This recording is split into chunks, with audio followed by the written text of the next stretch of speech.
Tell me about the first time you met Stan Lee. Oh, actually, I met Stan, I guess, shortly after I wrote a tryout 5-page dialogue sequence as a Marvel writing tryout, and Stan was not impressed with it, but Roy kind of insisted that they give the kid a chance. So I got to meet Stan, and he was very pleasant, and actually that led to me plotting a couple of issues of Fantastic Four. So to kind of back up a little bit, so prior to this point, Stan Lee had been writing Spider-Man. He was the writer on Spider-Man, and this is something that you wanted to work for Marvel, so you did some test pages for it, and you ended up taking over the job immediately after him. Right, about 2 years later. I mean, it was about a year and a half after I started working for Marvel. They trusted me enough to have me write Spider-Man. But I worked my way up from Kazar stories, doing Daredevil, Iron Man, Submariner, building up my skill set. And I think the first book I took over from Stan was Thor. So I did Thor for about a year, and then when Stan was finally ready to relinquish the reins on Spider-Man, he turned it over to Roy, who didn't want it, Roy gave it to me. So Stan, when you first met him, was not impressed. Not impressed. Not impressed. Was there ever a point where Stan did say, you know what, I was wrong, I'm impressed by you? I don't think giving me Spider-Man probably meant that he thought I could do it. So, Stan revises history in his own mind on an ongoing basis. So he probably always thought I was wonderful. So, he just didn't realize it at the time. Right. But he was always very kind and very supportive, all of us. One of the neat things about Stan was that once he stepped away from something, he basically let you do what you wanted to do with it. He didn't second guess you. He didn't tell you how he would have done it. He just said, "Well, it's your book now, and you go run with it." Wow.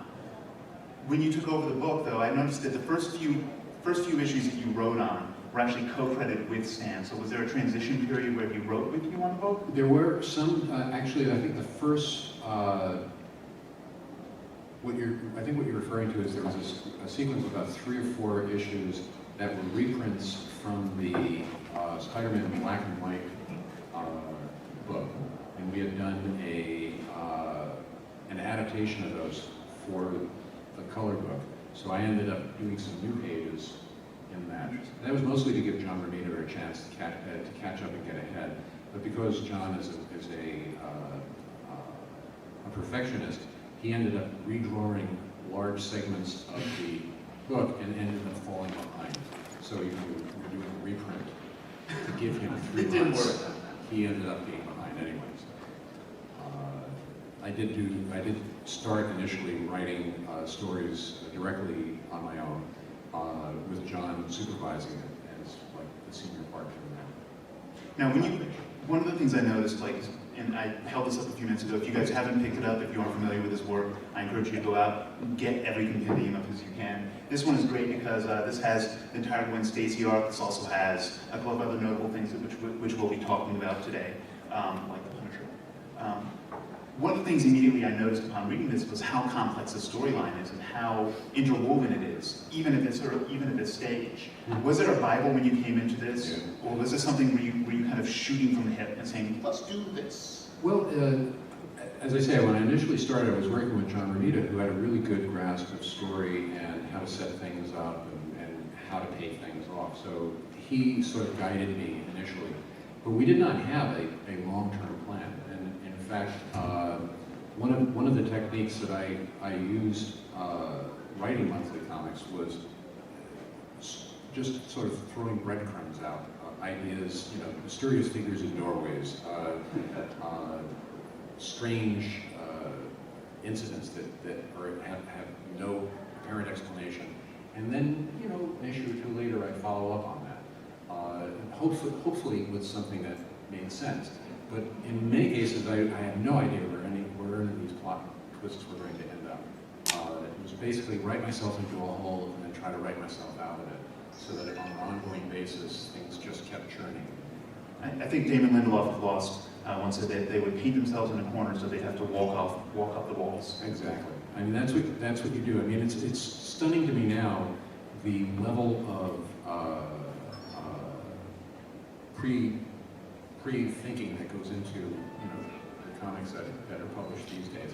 I mean, I think that's good, but you know, when I remember one of the first times that I talked to Michael Joseph Straczynski about some run that he was doing on I think Rising Stars. He said, "Oh yeah, I got the first 3 years of that completely plotted out." And I was like, "How do you even?"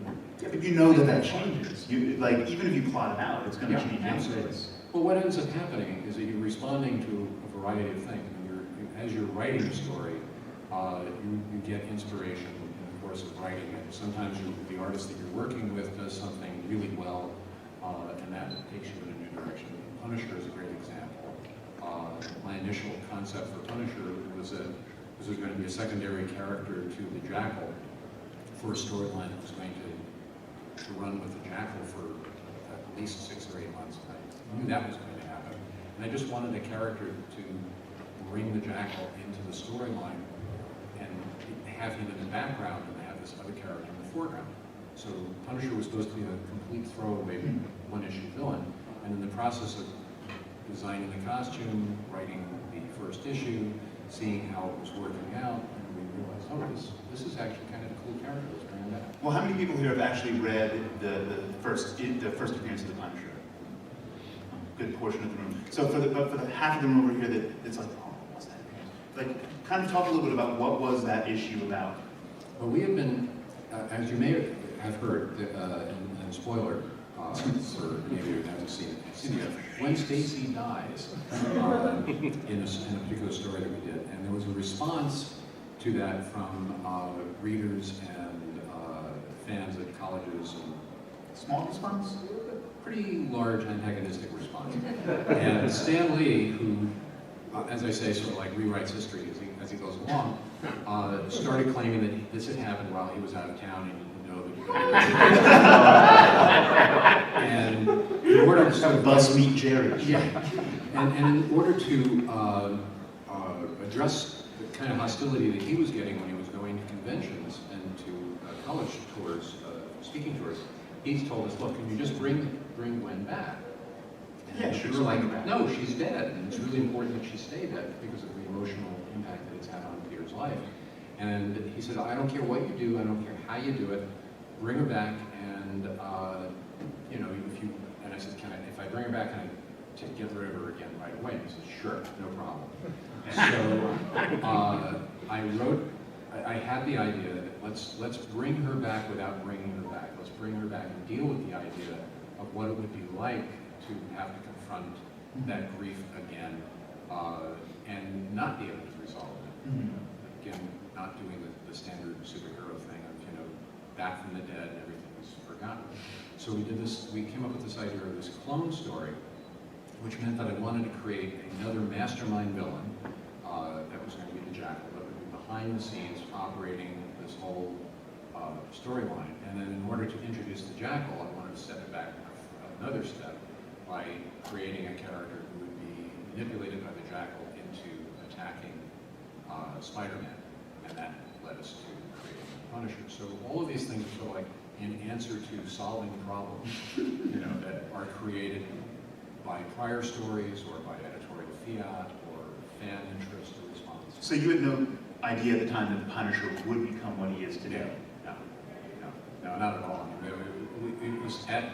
We thought he'd be cool, and I mean, as he started to come together, we recognized that we had a kind of a cool, interesting anti-hero. But you know, I think anybody who's done anything creatively will admit to you that most of their creative inspirations are accidental or a surprise to them as much as anything else. I remember reading that when you first designed the Punisher, his skull and his little skull was now all over him. Started off as just like basically being like a little chest. Yeah, it was like a little chest. My initial sketch for it was he was all in black, black leotard type deal, and he had a skull right centered on the middle of his chest. And then when John Romita was taking it, redesigning it to give to Ross Andrew, he came up with a brilliant idea of making the teeth part of the bandolier. You know, and it just which is iconic. It's iconic. Yeah. That's inspiration. You know, everybody sort of contributing without ever But his name wasn't the Punisher at first either, right? I think originally we were calling him like the Assassin, and I didn't feel strong enough, and we went to Stan, and Stan said, well, what does this guy do? And I said, well, you know, he punishes criminals for the death of his wife. And he said, well, call him the Punisher. It's like, okay. So, and it, you know, it's all that kind of collaborative snowballing that creates, you know, an iconic figure. So when you wrote the Punisher, then you had a little bit of his backstory, as you mentioned, you know, avenging his wife.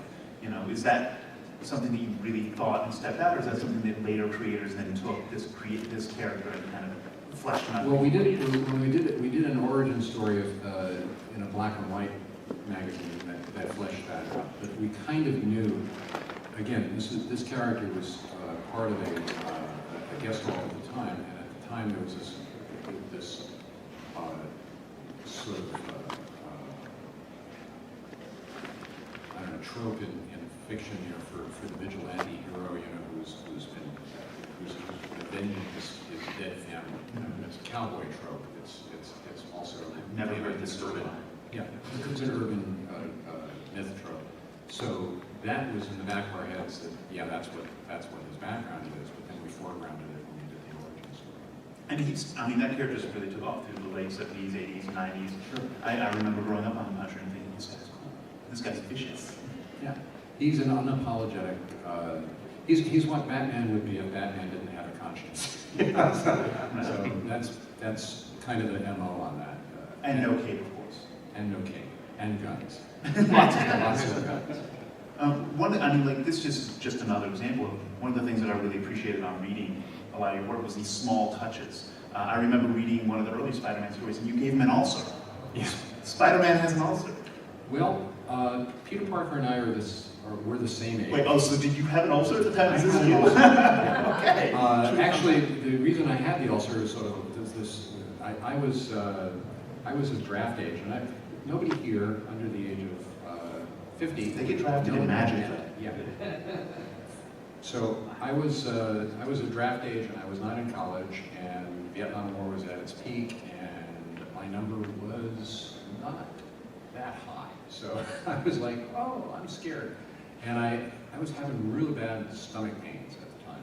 And I went to my doctor, and he said, oh, well, you have an ulcer. And I said, well, you know, or he says, you have the potential for an ulcer. You've got, and this is before we knew that ulcers were bacterial. But, you know, and I said, well, would an ulcer like keep me from going into the army?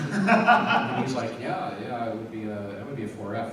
And I said, so what should I do if I don't want to have an ulcer? He says, well, you know, stay away from coffee, stay away from alcohol, stay away from spicy foods, chocolate, you know, and get a lot of sleep. So I drank a lot of coffee, I had a lot of spicy foods, I didn't sleep much, and I got a full-blown ulcer and got 4F and survived. And row comments. So since Peter and I were about the same age, I was trying to use my personal experiences to inform the Peter Parker character. And so, you know, I first a storyline where he's trying to find an apartment. That's very similar to my experiences, trying to find an apartment. And getting an ulcer, that's my experiences. You know, his relationships with women were very similar to these experiences. Although my girlfriend didn't fall off the bridge. So she was a complete, yeah, it was, I wouldn't say question. She was a chump. But I love these little human touches that really that ground Spider-Man and make him relatable. You can still see that that's an iconic part of the character today, a very vital part of who he is. Yes. No, that's what differentiates him from a lot of other superheroes who don't have real world issues. So have you seen Amazing Spider-Man 2? Mm-hmm. Has everyone here, we already spoiled it kind of, but has everyone here seen Amazing Spider-Man 2? Yes. Now, I heard you were Otherwise, why are you? right. I heard you were on the red carpet though too, correct? You I got to the premiere and got a nice shout out from Mark Webb at the premiere, which is neat. And I also saw the premiere was with an audience that I would say was not entirely comic book fans, so about So they didn't know? They didn't know. So about 50% of the people were like shocked and crying out in horror. Yeah, that was very powerful for me just sitting there,